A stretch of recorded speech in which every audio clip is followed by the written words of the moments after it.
ახლა კი ძალიან საინტერესო და ძალიან კარგ თემაზე მინდა ვისაუბროთ. რუსთავში ჭალის ტყის განვითარება მიმდინარეობს. 60,000 ნერგი ტურისტულ რეკრეაციული სივრცეები, ყარი ნარჩენებისგან წყლის დამცავი ბარიერები, ფოტოხაფანგები. ეს ყველაფერი 320 ჰექტარ ტერიტორიაზე. რუსთავის ფილტვებად მიჩნეული ტერიტორიის ფლორის აღდგენა გარემოს დაცვის ფონდიდან ფინანსდება. ეს პირველი პროექტია, რომელიც გარემოსთვის მიყენებული ზიანის ანაზღაურების შედეგად აკუმულირებული თანხებით ხორციელდება.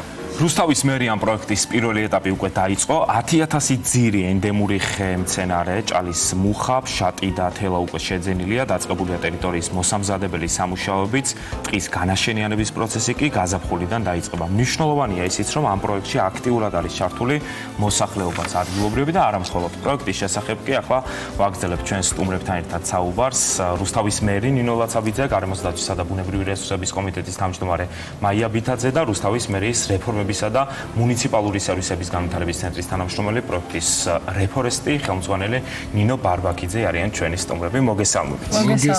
მოგესალმებით ჩვენთან. მადლობა თქვენ, რომ გვაქვს საშუალება ჩვენთვის ყველაზე ძვირფას პროექტზე ვისაუბროთ. ძვირფას და ვიტყოდი რომ მნიშვნელოვან პროექტზე ვსაუბრობთ. პირველ რიგში ქალბატონინო თქვენთან მექნება კითხვა, რომ მოგვიყვეთ ამ პროექტის შესახებ, როგორ გაჩნდა საერთოდ იდეა ამ პროექტის განხორციელების და არ არის მარტივი საქმე, ვიტყოდი ამასაც.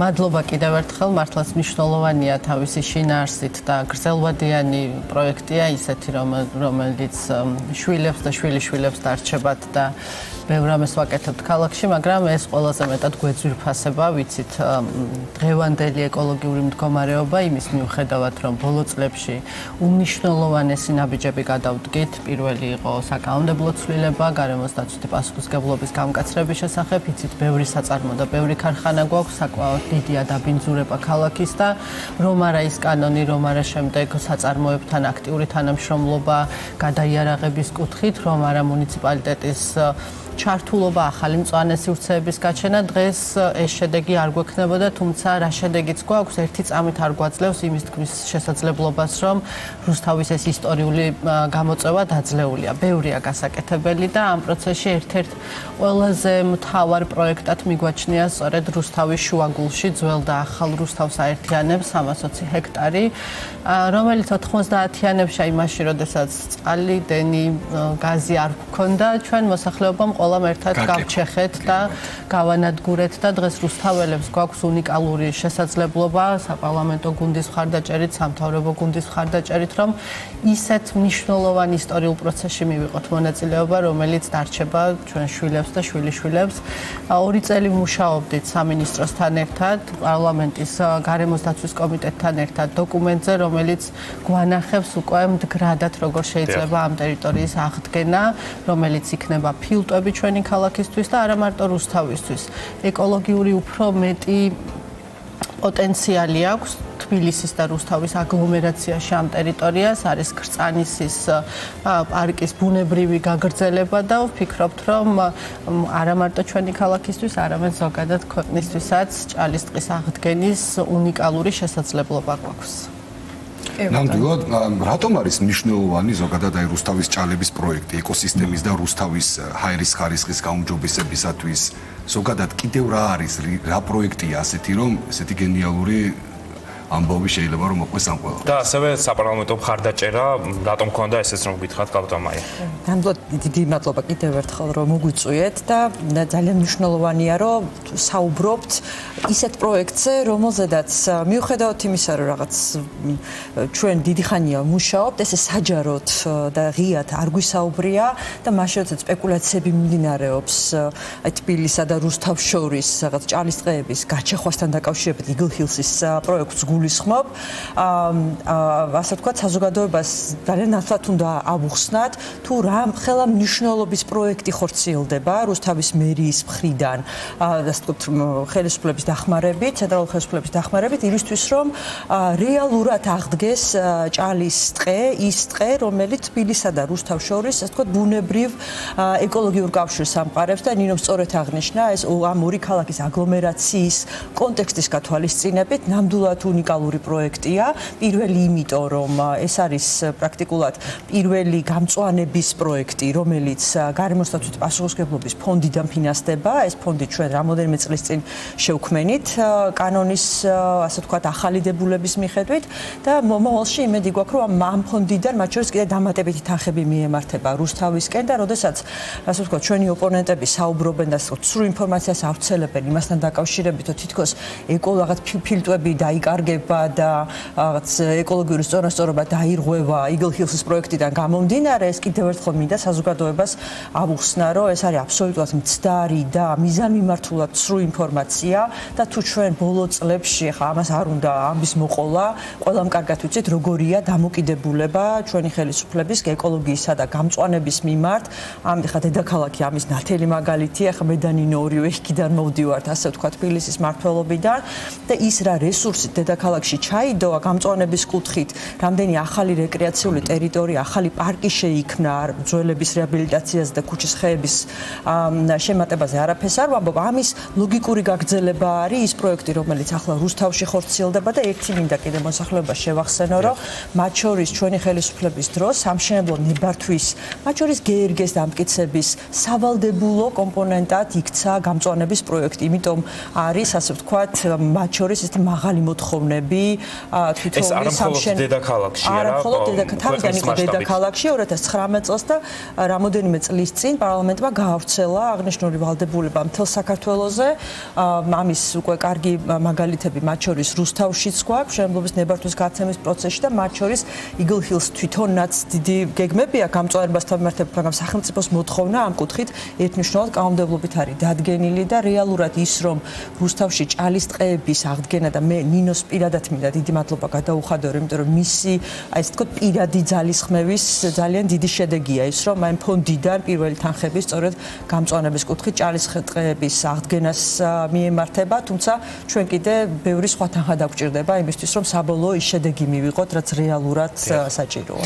ვიდრე ნინოსთან გადავინაცვლებთ და ვკითხავთ მოქალაქეების ჩართულობაზე ამ პროექტში, რაც რა თქმა უნდა ძალიან მნიშვნელოვანია. ქალბატონო, ისევ თქვა მინდა დაგიბრუნდეთ და კითხოთ, ახლა რა ეტაპზე არის ეს პროექტი, როგორც ჩვენ შესავალში აღნიშნეთ, გარკვეული რაოდენობის ხემცენარეები უკვე შესყიდული არის და რომ გითხრათ, ახლა რა პროცესი მიმდინარეობს და ვადებზეც საინტერესოა თქვენგან მოვისმინოთ. ნამდვილად სწორია დავამატებ იმას, რომ ჩვენ მართლაც რამდენიმე წელია პრემიერის ჩართულობით და სამთავრობო გუნდის მხარდაჭერით მუშაობთ ამ პროექტზე, მუშაობთ იმ დოკუმენტზე, რომელიც ზუსტ ხედვას გვაძლევს, როგორ უნდა განვითარდეს ჭალის ტყეები, მოვიძიეთ თანხები სწორედ იმ ფონდიდან, რომელიც აი ზიანის მიყენების შემდეგ აკუმულირდება ეს თანხები და დღეს გვაქვს უკვე ძალიან საინტერესო და პირველი მნიშვნელოვანი ეტაპი, როდესაც ნერგები შევიძინეთ, როდესაც შესაბამისი მცირე ინფრასტრუქტურა მოვაწყეთ, რომ მდგრადად მოხდეს ამ პროექტის განხორციელება და ახლა ჩვენთვის ყველაზე მნიშვნელოვანია, რომ გავაერთიანოთ მთელი ქალაქი ამ პროექტის გარშემო და მართლაც სამწუხაროა, მათ შორის რუსთაველი ადამიანები, როდესაც რაღაცა ოპოზიციურ ნაწილში საუბრობენ, რომ თითქოს კრწანისის ტყე-პარკის აი ამ უნიკალურ პროექტს, რომელიც ჩვენი ქვეყნის ეკონომიკისთვის ძალიან მნიშვნელოვანი იქნება, საუბრობენ იმ პროექტზე და არ საუბრობენ და საუბრობენ სიცრუეს და არ საუბრობენ 320 ჰექტარი ისტორიულად ყველაზე მნიშვნელოვანი არეალის გამწვანების და აღდგენის პროცესზე, სადაც მართლა დიდი ენერგია და დიდი მონდომება ჩავდეთ ყველამ ერთად, რომ რუსთავს დღეს ეს შესაძლებლობა ქონოდა ვერც წარმოვიდგენდით წლების უკან. ახლა გვაქვს პროცესი, რომ გავაერთიანოთ ქალაქი. განსაკუთრებით ახალგაზრდები შეიძლება დღეს ყველა ვერ ხვდება ამას, მაგრამ წლები გავა და შვილებს და შვილიშვილებს მოუყვებიან და ანახებენ რომ ეს ჩემი დარგვია.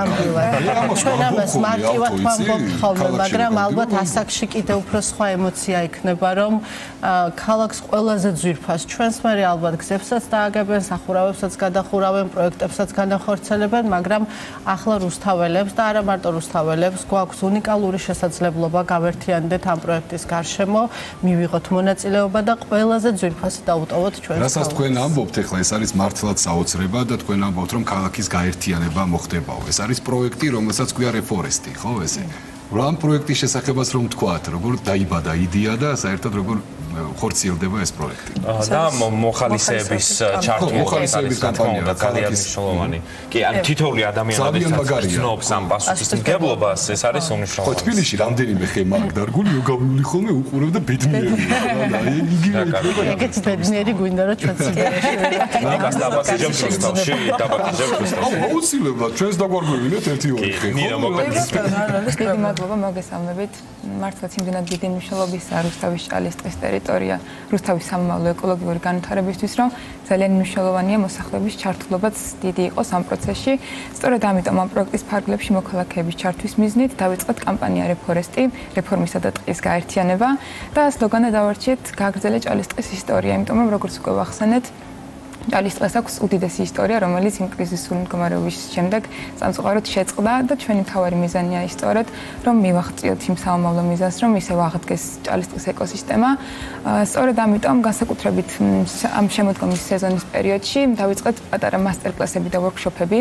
გამოვაცხადეთ სარეგისტრაციო ფორმა ჩვენს Facebook ოფიციალურ გვერდზე, სადაც ნებისმიერ დაინტერესებულ პირს აქვს შესაძლებლობა შემოგვერთდეს. ეს ფორმა ახლაც გახსნილია და სპეციალისტებთან ერთად დაირგა 300 ძირი ხემცენარე, რამაც მისცა გამოცდილება და პრაქტიკული ცოდნა ჭალის ტყის ეკოსისტემის სპეციფიურობისა და მისი აღდგენისთვის საჭირო ნაბიჯების შესახებ, რომ გაეგოთ მოსახლეობას, განსაკუთრებით ჩართულები იყვნენ ახალგაზრდების დიდი ნაწილი, განსაკუთრებით სკოლის მოსწავლეები, რამაც ძალიან გაგვახარდა, უფრო დიდი мотиваცია მოგვცა და თვითონაც ყოველთვის გვეხმიანებიან და კონტაქტზე ვართ, ელოდებიან შემდეგ დარგვების პროცესს. შემდეგი დარგვები უკვე იქნება გაზაფხულის პერიოდში, უფრო მასშტაბური. ეს პირველი ნაბიჯები იყო, რომ უფრო მეტად გარკვეულიყვნენ და ამიტომ ნებისმიერ დაინტერესებულ პირს, როგორც უკვე ვახსენე, აქვს შესაძლებლობა ჩვენ Facebook გვერდზე შეამოწმონ სარეგისტრაციო ლინკი, დარეგისტრირდნენ და ნებისმიერი აქტივობის დროს აუცილებლად დაუკავშირდებით. ნიკა, შენთვის იყო ეს ინფორმაცია? ხო,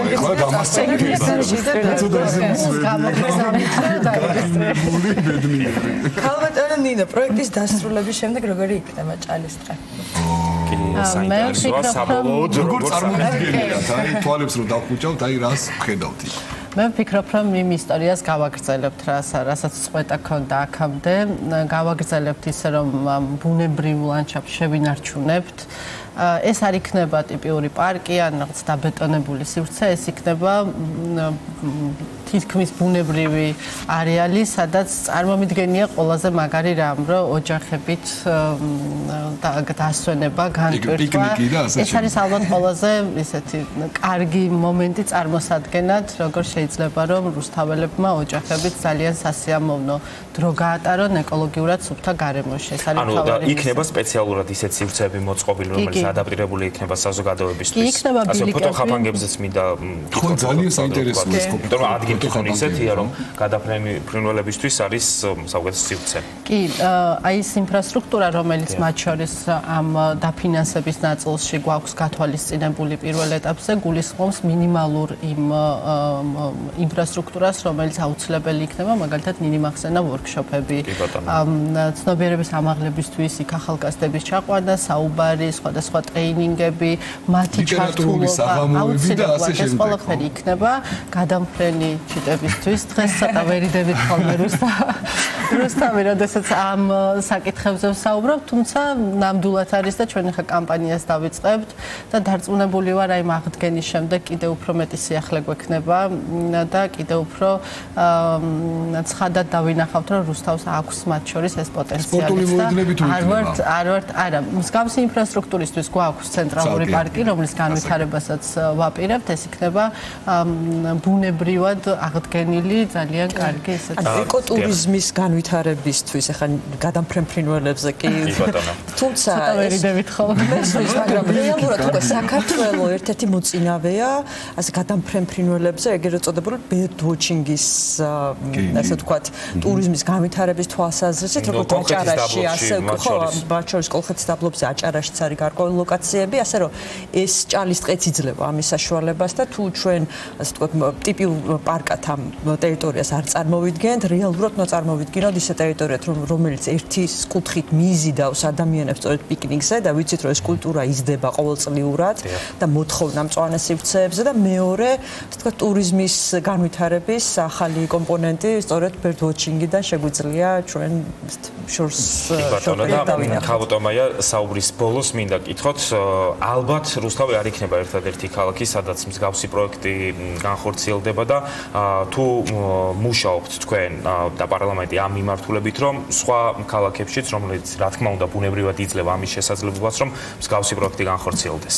ნუ ზოგადად როგორც უკვე აღვნიშნე, გამწვანებისა და ბუნებრივი საფარის აღდგენის და ახლის შექმნის თვალსაზრისით ძალიან ბევრი რამ არის გაკეთებული და შეიძლება თვალი მიეჩვია მაგალითად დედაქალაქს, მაგრამ დედაქალაქში არის ძალიან რა ვიცი, ასობით ათასი მწვანე ახალი ნარგავი, თან დიდი ზომის ხეები დარგული, რომ არაფერი არ ვთქვათ პარკებზე და მსგავსი, ასე ვთქვათ, გეგმები ჩვენ სხვა დიდ ქალაქებთან მიმართებით, გვაქვს რომ არაფერი არ ვთქვათ გარემოსდაცვის სამინისტროს მიერ წარმოებულ ტყის აღდგენის ღონისძიებებზე და მათ შორის ფიტოსანიტარიის კუთხით განსახორციელებელ და განხორციელებულ ქმედებებზე, თუმცა ეხლა ქალაქებში ფიტოსანიტარიის თემა მაინც გამოწვევად რჩება და ვფიქრობთ, რომ მომდევნო პერიოდის განმავლობაში და მათ შორის პარლამენტში ჩვენ ამაზე წელსაც აქტიურად ვისაუბრეთ, რომ გამწვანებისა და ფიტოსანიტარიის კუთხით თითოეულ მუნიციპალიტეტში ღონისძიებები უნდა გაძლიერდეს მომდევნო წლების განმავლობაში, იმიტომ რომ საბოლოო ჯამში ეს არის